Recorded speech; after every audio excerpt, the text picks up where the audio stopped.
नमस्कार, मैं हूं आपके साथ सपना मदेशिया और आप देख रहे हैं महाकाल टीवी। लखनऊ में समाजवादी पार्टी के राष्ट्रीय अध्यक्ष अखिलेश यादव ने की प्रेस वार्ता। महाराष्ट्र के नेताओं की ज्वाइनिंग को लेकर हुई प्रेस वार्ता। 2024 लोकसभा चुनाव को लेकर समाजवादी पार्टी में हो रही बड़ी ज्वाइनिंग। प्रेस वार्ता में अखिलेश ने कहा कि समाजवादी पार्टी दलितों, बेसहारा और अल्पसंख्यक को एक लेकर चलेगी और इस वार्ता में पीडीए यात्रा के बारे में भी संबोधित करते हुए कहा कि आज पीडीए यात्रा भी निकालेगी जो कि लखनऊ के पूर्वांचल एक्सप्रेसवे से जनेश्वर तक होगी। मुझे खुशी है कि महाराष्ट्र के महत्वपूर्ण लोग हमारे साथ आ गए हैं और पीडीए यात्रा इसमें सब शामिल हैं। कोई ऐसा नहीं है कि जो अलग हो रहा हो इससे। जहां हम पिछड़े, दलित, अल्पसंख्यक मुसलमान भाइयों की बात कर रहे हैं, वहीं पीडीए हमारा पिछड़े, दलित, आधे आबादी की भी बात कर रहा है, वहीं पीडीए हमारे अगड़ों की भी बात कर रहा है। तो अगर इनमें कहें ए को कैसे डिफाइन करना है, तो हमारे अल्पसंख्यक भाई भी हैं, आदिवासी समुदाय भी है और अगड़े भी हैं, और उसका उदाहरण आप देख रहे हैं। तो इसलिए किसी को घबराने की जरूरत नहीं है। पीडीए यात्रा पहले से चल रही है, लगभग 5000 किलोमीटर ये छात्र, नौजवान और पार्टी के संगठन के लोग चल चुके हैं। 100 से ज्यादा विधानसभाओं में गए हैं, कई महत्वपूर्ण लोकसभाओं से होकर के आ रहे हैं।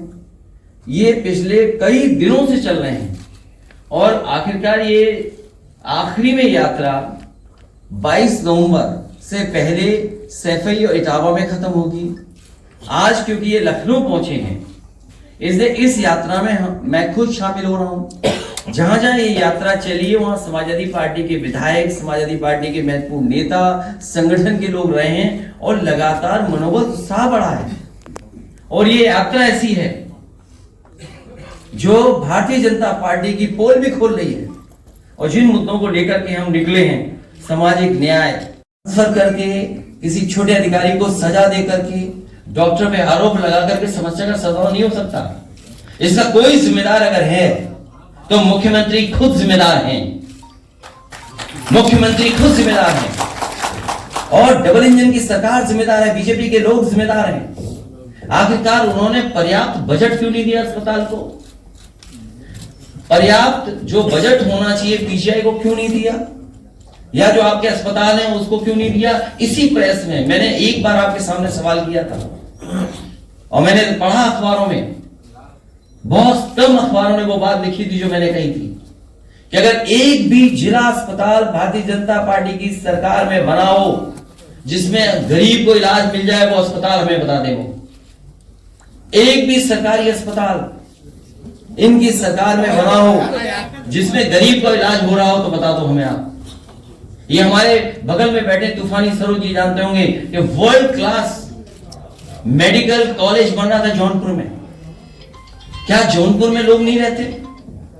उसका बजट खा गई है सरकार, नाम बदल दिया उसका, नाम केवल बदला है, क्या बजट दिया? और आप लोगों को याद होगा जिस समय मैंने सदन में अपनी बात रखी थी, उस समय सबसे पहला जो स्टेट एंड सेंट्रल गवर्नमेंट का मेडिकल कॉलेज बन रहा था, उसके बारे में मैंने चर्चा की थी कि कितने असिस्टेंट प्रोफेसर होने चाहिए, कितने एडिशनल प्रोफेसर होने चाहिए, कितना टेक्निकल स्टाफ होना चाहिए। क्या है बताओ आप? पहला मेडिकल कॉलेज सेंट्रल स्टेट के उससे बना था शाहजहांपुर का।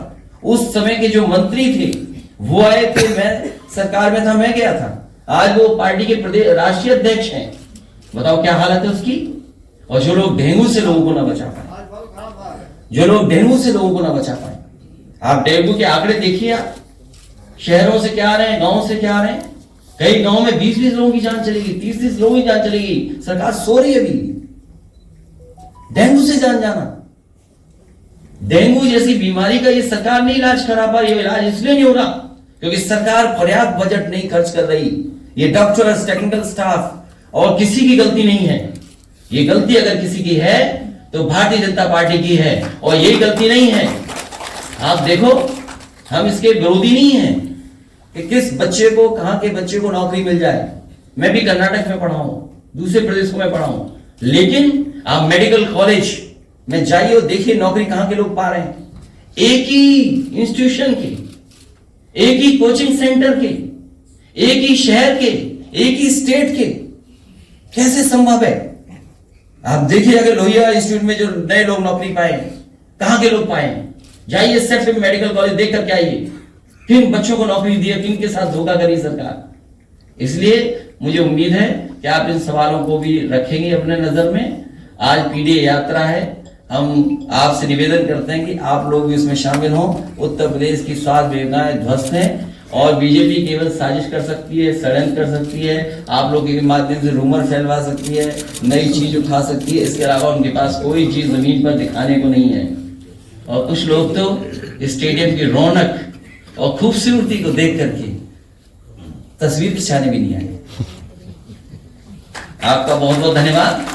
और महाराष्ट्र के लोगों का मैं एक बार फिर स्वागत करता हूं और प्रेस के साथियों से कहेंगे कि समाजवादी पार्टी की तो बात रखें, लेकिन स्वास्थ्य सेवाओं पे भी आप जरूर बातें रखें। और ये जो कभी कभी और नेताओं का